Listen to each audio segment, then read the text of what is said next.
Hey friends, welcome. Today I'm going to share a little experiment I did.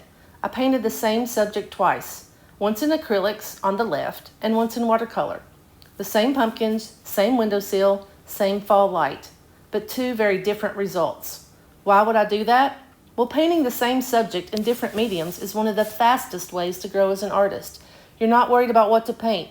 You already know the subject. Instead, you can just focus on how the medium itself changes the outcome. And when you put the two side by side, it's like giving yourself a built-in critique. So let's take a little closer look. Here's the acrylic version. Right away, you can see the colors are bold and opaque. They really pop off the surface. Acrylic lets me build up layers and carve out those nice crisp edges.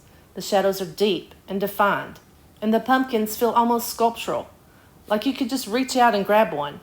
Acrylics give me a lot of control, and they really shine when I want vibrancy and a punch. Now let's look at the watercolor version. Very different feel, isn't it? Everything is softer, more atmospheric. The paint flows and blends in a way that gives the background a dreamy quality.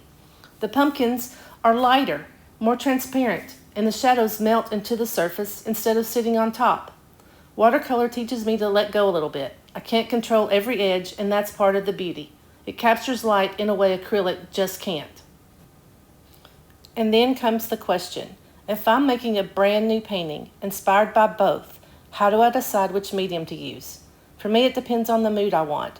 If I want light, airy, and atmospheric, watercolor is my go-to.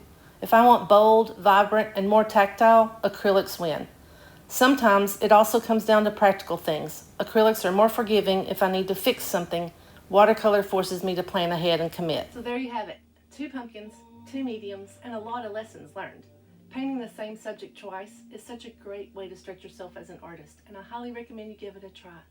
Pick something you love, a bouquet of flowers, a book, your coffee mug, even some leaves that might have just fallen off the trees if it's fall in your place like it is mine. See what happens when you switch between 2 mediums. It doesn't have to be acrylic and watercolor. Use mediums that you're comfortable with, watercolor pencil, pastels, even oils. I'd love to hear what happens when you try it yourself. I'm going to take what I learned painting these 2 and combining into a new painting that has the best of both worlds. So watch for that in my socials. Thanks for hanging out with me today. Happy painting. And if you want to paint the pumpkins, I'll put a traceable in the notes.